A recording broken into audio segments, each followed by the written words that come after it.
People want to do work that matters. And most of them do that. They just need a reminder every once in a while.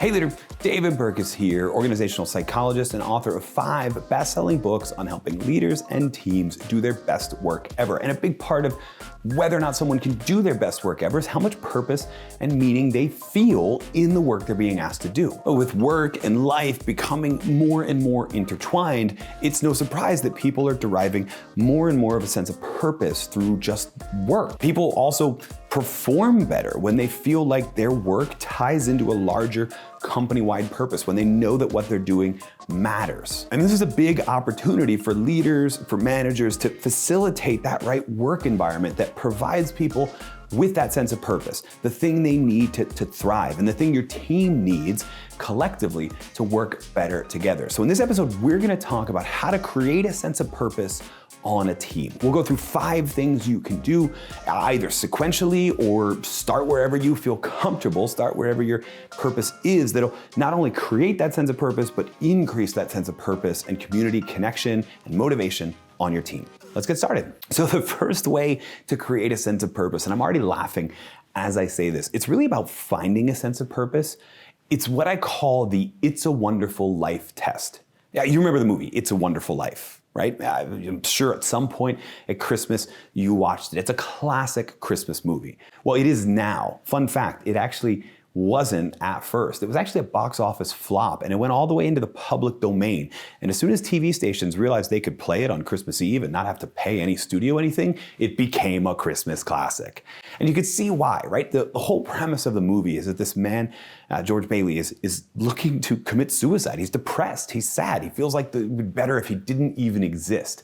And then an angel, Clarence, worst name for an angel ever, by the way. Clarence shows him a world as if he didn't exist, shows him what his impact is on the community by showing him what the lack of his impact, what his absence would be for the community around him.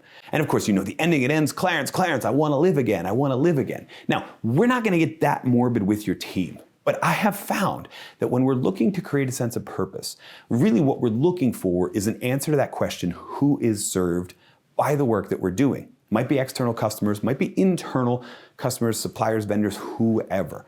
The easiest way to find that, the way to find those most powerful connections, is to talk about our absence. If we as a team disappeared tomorrow, let's not get morbid. Let's just say we all chartered a plane and flew to Tuvalu, right? And we disappeared for 3 weeks. What would happen?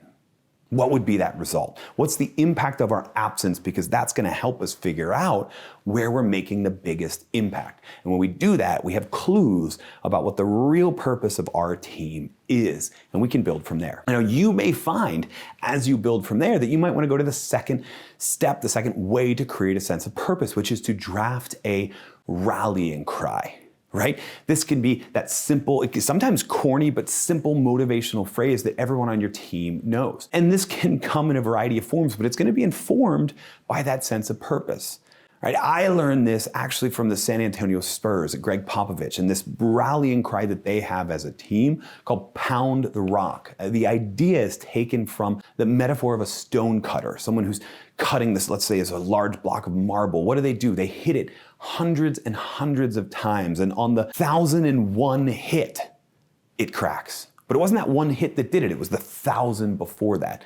And so they take this mantra into every practice, into every team meeting, into every activity that they do. What are they doing? It might seem monotonous, it might seem unimportant, but they're pounding the rock every single step of the way. Now, I've worked with other teams that have more who-centric, more purpose, more service-centric rallying cries, and some of them sound downright corny. I worked with a legal group inside a larger organization, and they adopted the rallying cry from the movie Braveheart of hold the line, right? You remember the scene, hold, hold, hold, because that's what legal does. That's how they serve everyone else. They hold the line. They protect us.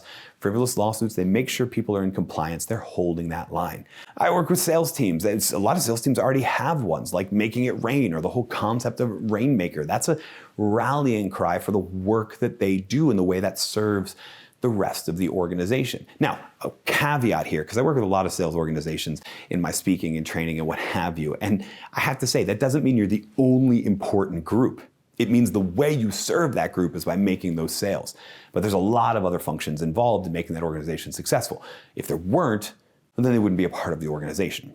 So once you know your who from the It's a Wonderful Life test, you might automatically come up with that sort of rallying cry, or you might just look for a phrase or a thing about the importance of your work that gets repeated often over the next few months and let your rallying cry organically develop. It might even roll a few eyes. That's okay. There's actually a decent amount of research that suggests that the cringe, the awkwardness, the fact that you would never say it in real life actually helps people feel a sense of connection from it because it's something we only say on our team. The third way to create a sense of purpose on a team, directly related to the second way, is to create team symbols. Right? You might have that rallying cry already established. Is there something you can do symbolically that embodies that? I talked about the San Antonio Spurs earlier. Right? At the practice facility for the Spurs, what do you think is there that they walk past as they walk to the gym? Encased in stone is a boulder and a sledgehammer. Because pound the rock. When they win the national basketball championships, often the championship ring that gets designed to celebrate their NBA championship has a little picture of a stone and a sledgehammer on it. So what are those symbols you could adopt? What are those things? You could have a logo designed, or you could take a physical object and just make it embody what your team means. What are those physical symbols that you could do that will remind people of a sense of purpose, but also, because seeing the symbol and drawing the connection to that sense of purpose, that has meaning that can only be understood when you're a member of the team, that creates a sense of shared identity on the team as well. The fourth way to create a sense of purpose on a team, and really if you're in a leadership role, this is one of your primary jobs, is to collect impact stories. We ran the It's a Wonderful Life test, or maybe we didn't. We identified our who is served by the work that we do for sure. Right now, collect the stories that tell about those various different who's. Those times your team does a great job, collect those stories. Maybe you hear it in the media. Maybe you read a newspaper article. Great, right? Capture it, save it. Maybe you got a thank you note from the manager of the team that your team serves by doing their work or that your team collaborates with in some way. Great, capture it and save it. You know, I work with managers and leaders and organizations of all sizes and all industries, and pretty much all of them get that purpose is their job, right? That they're sort of chief purpose officer. What a lot of them don't get is that they're chief storytelling officer in order to be chief purpose officer. And what do you need for stories? You need that raw material. And so adopt that habit of collecting impact stories on a regular basis so you're never at a loss for a story to share. Speaking of which, some of those stories are going to be spectacular and are going to make you realize, you can't do it justice. You just sharing the story can't do it justice. And when that happens, and when you're able to do this, you might want to do the fifth and final way to create a sense of purpose on a team, which is to outsource that inspiration. Yes, your team needs to hear the stories of the impact they're making, and they need to hear it from you. But every once in a while, a way more powerful way to do it is to bring that person who is directly impacted in. You see this in a lot of purpose-driven organizations. You know, the one I can think of right off the bat is the organization Medtronic. They make a variety of different life-saving medical devices, and often their holiday parties are full of patients whose lives were saved by those very products. Did you find a way to do that? Maybe it's not bringing them in for a holiday party. Maybe it's a simple Zoom call. You get a thank you note from a client that your team serves. Ask that client, hey, this is so awesome and I want to share it with my team. But would you want to jump on our weekly Zoom call for like just 5 minutes and thank them directly? I think it would be so powerful. And it'd be a great chance for you to meet everybody who serves your account. Little things like that go a surprisingly long way because as powerful as the story is coming from you, coming from that firsthand source, it's even more powerful. And that makes that sense of purpose even more powerful. Now, these are not one and done activities. I mean, sure, the It's a Wonderful Life test is something you do once, but your team's job will change and there'll be new people that you serve. And yeah, a rallying cry might be something you only have to draft once, but you have to teach it to every new member of the team. Certainly, collecting impact stories and outsourcing inspiration should be things that your team does on a regular basis. So this is not a one and done activity because making purpose salient, making it aware is great, but it's also sort of fickle, right? It's also kind of visceral. If you're not talking purpose on a regular basis, it gets really, really easy to fall to the day-to-day activities and to just focus on what we have to do, not why we do them and who is served by do them. And so as a leader, your job is to keep reinforcing that purpose.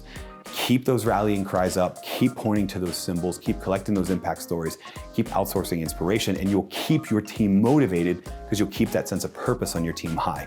And when you do, you'll find that everybody on your team is more motivated to do their best work ever. You might have heard me say this phrase, shared identity, once or twice on a team. It's part of what makes purpose so powerful, that not only do we have this reason we're doing it, but we have a reason we're doing it as a team. And if you want to go further on that, you're going to want to check out this video here on how to create shared identity on a team as well. Check it out.